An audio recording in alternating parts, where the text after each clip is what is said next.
Yeah, man, we about to get into this right now. Yeah, let's get into this today. So listen here, guys. We aren't gonna waste any time. Listen. ICE has to be stopped, bro. They are doing too much. Now, this video here says they had over 200 Canadians arrested. You know, it's just they're doing too much, man. Just last week, or was it a week or like 2 weeks ago, they just killed that lady in Minnesota. Lady driving away in her car. Man started shooting, act like he got hit by the car. He didn't get hit by the car. They're around here doing too much, man. They got too much authority by Mr. Trump. Mr. Trump is allowing these people to do too much, man. We're gonna talk about it, but hold on. Let's get into this video and watch it, see what's going on, because I'm just fed up with them. I'm gonna be real with y'all. I'm tired of it, straight up, and somebody need to do something about it. A growing number of Canadians in the United States, including children, are being detained by U.S. immigration authorities.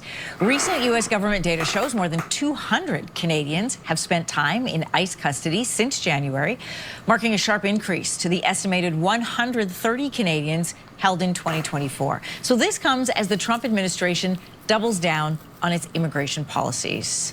Is it safe to travel to the U.S. right now? We're going to get an answer for you. For a better understanding of what you need to know, I'm joined by Sherry Aiken, law professor at Queen's University. Good morning.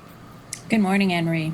You know, this is a shocking number, I think, for a lot of people. I know that you've pointed out in various interviews that it used to be if your paperwork wasn't in order or there were any immigration questions, they would send you back up to Canada. Now people are being held. What grounds are most Canadians being held for? Well, the statistics reveal that the vast majority of Canadians in detention are there because of what we would consider to be relatively minor offenses. Like what? Everything from visa anomalies to impaired driving to property crime.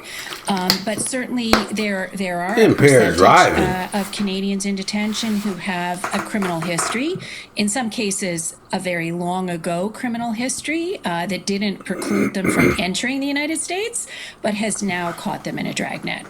Yeah, the Trump administration has imposed a series of new... Hold on.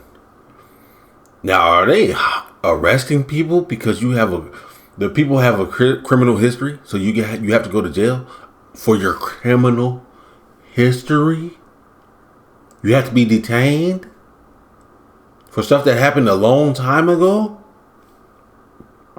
They're still holding you accountable for that. Hold on. Measures this year. So, you know, in case people aren't following, what specific changes were made to allow for these kind of detentions? Well, to be honest, it's not an entirely new universe. People were being detained en masse long before President Trump assumed office for the second time. And indeed... Hey, man, shout out whoever worked for the CTV for this station. Shout out to y'all, because y'all picked the great pictures of this clown. Shout out to the photographer. Immigration detention in the United States has been an ongoing concern. The United States has detained foreign nationals at way higher rates than many other jurisdictions for a vast array of reasons that don't involve public safety or security. So we do need to position this in context. However, things have intensified under President Trump in the extreme. So we are now seeing effectively mass detentions. And indeed, days after President Trump assumed office, he spoke about his commitment to a policy of mass detention and mass deportation. And that's exactly what he's doing. Look at this. So we're seeing way higher numbers than before. And we're also seeing exactly the opposite of what he said he was going to do when he assumed office, which was, quote unquote, to focus on the worst of the worst. In other words, he said that American policies would focus on people who were serious criminals and serious threats, when in fact the statistics reveal not just for Canadians, but the population at large who are detained in U.S. detention facilities. Look at that, man. Look at this. Man, that's a woman. Well, man, they out there handling women like men. Canadians, but the population at large who are detained in U.S. detention facilities around 70% of them have no criminal convictions. In other words, they're people who are detained for visa anomalies, things like impaired driving and property crimes, and not violent crimes. Now, the statistics for the Canadians are a little bit higher. They're not exactly parallel to the national average, but they're close enough to raise very serious concerns. Yeah, and just to put into context some of those visuals that we were just showing, those were both ICE raids and protests that were happening. Most of the infractions for Canadians, so I understand, are because of invalid visas. How were these cases typically handled in the past, and what's happening now? Indeed. Those kind of visa anomalies would typically require someone to report for removal and involve effectively self-deportation or voluntary departure. You know, they were not uncommon. Canadian snowbirds overstaying the length of their allowed number of days would receive the paperwork, they would report, and they would voluntarily depart. Now we're seeing those cases treated in a very different manner. Serious. Can you explain that more? More seriously. People are, as you know, being arrested and detained, and sometimes for a lengthy period of time. I mean, we know of a case of a Canadian man actually dying in detention. There's another case of a woman held for a very long period of time. So we're seeing people held for days, if not weeks or longer. Months. That's what's changed. And a reminder to people, if you are planning a trip to the U.S., make sure your paperwork is in order. If you Don't are go. detained, Sherry, quickly remind us of what happens now once you are detained. Well, you are effectively put in the queue for expedited removal. Depending on how long you were in the United States, you may have access to judicial review or an appeal of that decision. But there's whole categories of people who don't, and that particular law is actually currently under challenge in the United States. In other words, the legal authority for pushing people out of the country very swiftly. But effectively, you're locked up, and the only way to get out is really with legal counsel, and it's very hard to access counsel when you're detained. Correct, and I believe part of that detention includes removal of your cell phone, so you actually don't have a personal device to be able to reach out to anybody with. No, that is and up to them. One of the challenges is that people no longer remember their key phone numbers, right? We're all programmed now to just press a contact. Mm-hmm. So when people don't have their cell phones, they're often stripped of the ability to even use a public telephone in the detention facility to reach out to anybody because they don't know their numbers.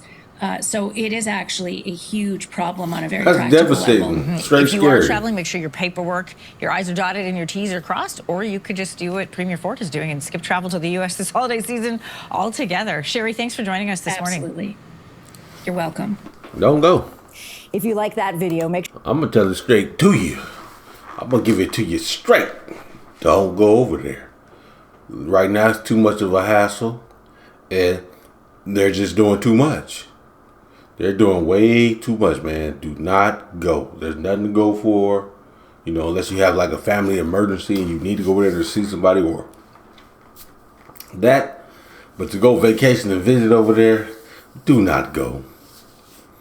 They're being so strict at these borders that they're showing that they do not want you, the foreigners, to come over there and spend their money. Or even come on, man. They're not being welcomed with open arms. It's just, don't go. Do not go. Not worth it. Not worth it. I think you can be held, go to jail for your criminal record. Man, come on. It's not even worth it, man. I don't know what to say. This just makes my stomach, turn up in a knot because ICE are abusing their power. Donald Trump gave them too much power and they're choosing to abuse it, man. Arresting women and kids, putting them into the detention centers and stuff like this. I did a video some months ago where we were talking about the toddlers arrested. And ICE agents taking toys from kids. I'm like, bro, what? You gotta let kids be kids. Why would you take a toy from a child, bro? That don't even... Man, come on. Straight up. It's just craziness going on. Like those ICE agents, like they don't have a heart. For real. I don't know where they went and got those guys from. A special unit or the heartless unit. I don't know, man, but it's a sad case what's going on over there. And if you're planning to go over there, don't go. Save your money. Save the hassle. Save your time. Go somewhere else, man. Please. America just, it don't even feel right. Even when I just came back from America, I was over there for 4 months. I'm American, so, you know, it's normal for me. But even when I was there, man, it just didn't feel right. Like even the holiday season didn't feel like the holiday season anymore. That's for a separate video. I'll talk about that in a separate video. But stuff just doesn't feel right. And I didn't like it. Don't go. Ain't nothing over there.